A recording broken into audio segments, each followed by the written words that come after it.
Hi everybody, this is the video for Unit 6. We're going to talk about job applications and doing interviews and also internships and volunteering.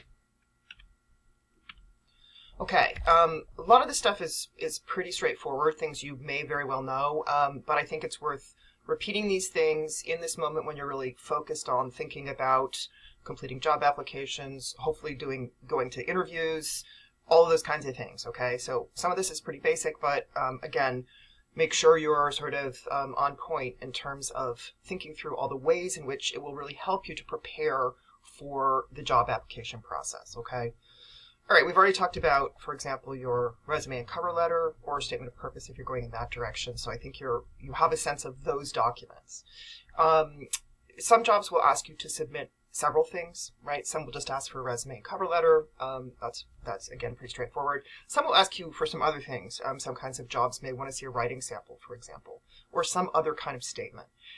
So my advice here is make sure you clearly read what the position ad says, what they ask you to submit, and submit exactly that, right? So don't leave anything out, but also don't add unsolicited materials, okay? Don't send, a paper you wrote just as a matter of, like, FYI, right? Only send those things if you've been requested to do so, okay? Send exactly what you've been asked to send. Interviews are, of course, a primary goal of any sort of application that you submit or resume that you submit, where you'll actually get to have some face-to-face time with folks from that organization.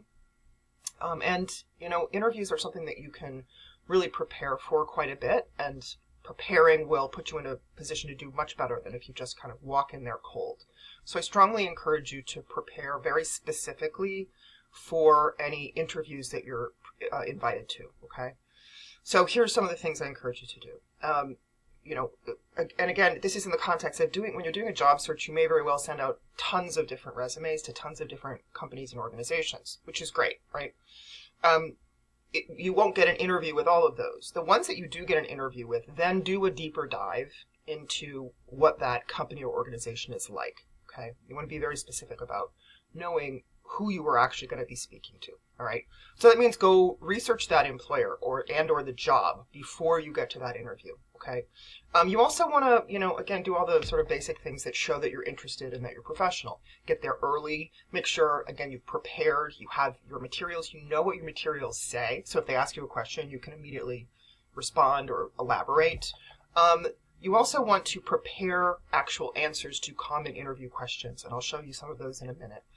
The other main piece of advice I'll give is it's very common for interviewers to ask you if you have any questions or if you want to know something else. Always come also prepared with things you want to know about that company or organization or job, okay? So you, again, want to show that you've done your homework, you want to show that you're interested, etc. Okay. So in terms of researching the organization, you've been invited to an interview, you roughly know who these folks are because you applied, but you want to look on their website or anywhere else to find more about them. What does that company or organization do? What kind of services do they provide or products do they create? What is their mission and goals? Many organizations will list or write out their mission and their goals on their website. Read those and make sure you're familiar with those. How big is this organization, right? How many employees does it have? How many locations is it in? What are some of the things it's working on right now, if you can find that from the website? Any and all of that information will put you in a much better position to, for example, ask intelligent questions about them when it comes to that point of the interview. You also want to do as much research on the specific job as you can, right? We've already talked about and you've already looked at some job ads that often are quite detailed. They say, like, you'll be doing these exact things, you need to be able to do these exact things, etc. So definitely remind yourself of what they put into their job ad. And again, if you can, go on their website and see, are there other people in that or other similar positions? And you can see sort of who they are and what they're doing. So again, as much as you can figure out in advance about what you're going to do, the better you can prepare yourself to show that you're a really good candidate for that job, right? So you want to know, see if you can figure out sort of, what are the expectations, responsibilities, skills, preferred qualities that they're looking for in that candidate, and be prepared to demonstrate that you have and know all those things. And then, anything else that you can sort of add that you think is relevant to the position. So again, as we've talked about for resumes, you want the way you engage during an interview to be really tailored to that specific position, right? So it's not just a sort of generic set of answers. It's answers that are really about your understanding of that job and the fact that you want to show that you're really good at potentially doing that job, right? So that's the goal. You can also, you should have some sense of sort of what's the salary being offered, what's the benefits, etc. Sometimes it's easier to find that information, sometimes it's harder, right? But knowing something about sort of what the compensation, etc. is, so again, you kind of know what you're interviewing for, you have a sense of that. Okay, common interview questions. Lots of companies and organizations basically recycle the same or similar questions. It's unusual to have somebody ask you a completely different question than anything you've ever heard before, which is good because it means you can really prepare and anticipate the kinds of things you're going to be asked. Now, when I say prepare your answers, I'm not suggesting that you memorize an answer. You don't want it to sound super canned, right, or stiff, but I also don't think it's a good idea to go in there and just try to speak off the cuff. The reason for that is even if you think you could come up with a pretty good answer on the spot, in the context of the interview, it's harder to do that. You'll be nervous. You're going to be speaking to people you don't know very well. All of those things can make it harder kind of to come up with something and to formulate something. You want to give your best possible answer to the questions in an interview, so it behooves you to think through what are the main points I want to make when I'm asked this question and have them sort of in the back of your mind, right? You can even think of them as bullets. Like when I get to this question, there's sort of 3 things I want to highlight, right? So what are those questions? These are sort of pretty common interview questions. Tell me about yourself. Where do you see yourself in 5 years? Why do you want to work here? What sorts of skills do you have that match our needs? How would you describe your work ethic? What are your greatest strengths and weaknesses? Always a hard one. At least the weaknesses part, right? Tell me about a challenge or conflict you faced and how you dealt with it. Tell me about a time you took a leadership role. Why should we hire you? And then do you have any questions for me, right? The interviewer asking you that. Like I said earlier, always have questions. You should never, when you're asked, do you have any questions for us? You should never say, no, I'm good, right? Always have things you want to ask. In terms of these other questions, as you may note, any of these, if you think through them, you can come up with a fabulous answer. These are not sort of tricky or difficult questions. In a lot of ways, they're kind of softballs, right? In the sense that they are, with these questions, giving you an opportunity to really highlight what's great about you as a candidate for the job, right? They're sort of teeing you up to be able to really talk about yourself in a way that will put you in a good light. So take that opportunity to use these questions as a sort of avenue to present yourself in the way you want to appear to your potential employer. So again, that means preparing, not memorizing, but preparing, meaning having already in the back of your mind how you'd like to respond to these questions. Okay.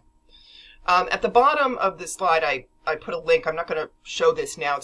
It's less than 10 minutes, but it's just a video that shows sort of an interviewee or an interviewer asking some of these basic questions and an interviewee, a student, responding and giving some sort of feedback and advice about best ways to answer these common questions. So I think especially if you are planning on being on the job market or you're already on the job market, and of course then hoping that you'll be going to interviews in the very near future, I think I encourage you definitely to watch that video just as another information that those interview.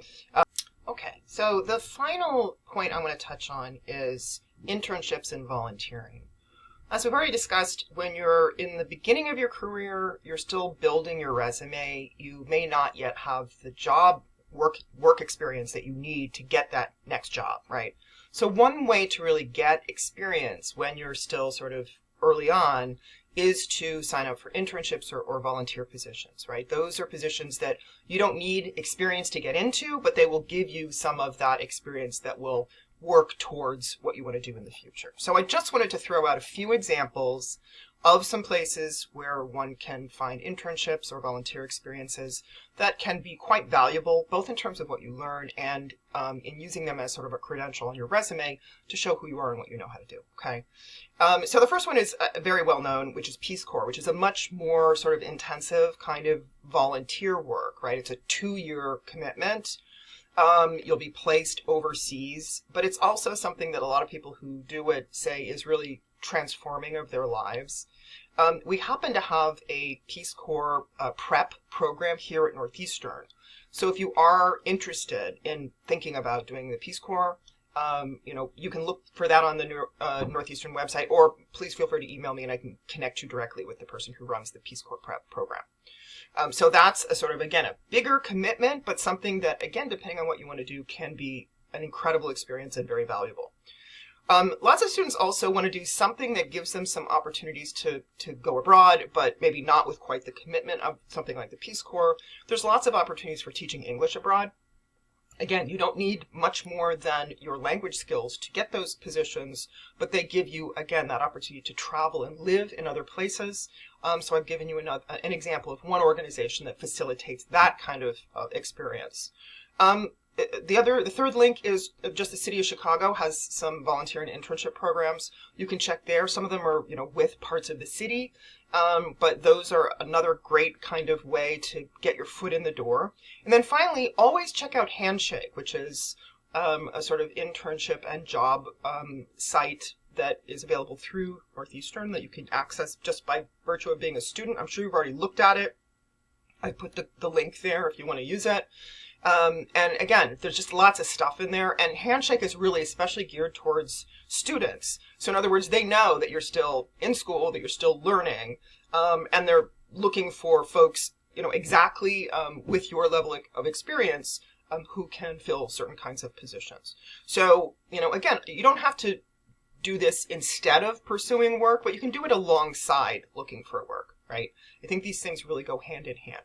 So in addition to this video, I'm going to include this PowerPoint also in D2L so that you can be sure to go back and use these links if they're useful to you. So I hope that helps, and we'll talk again soon. Bye-bye. So while you're working your way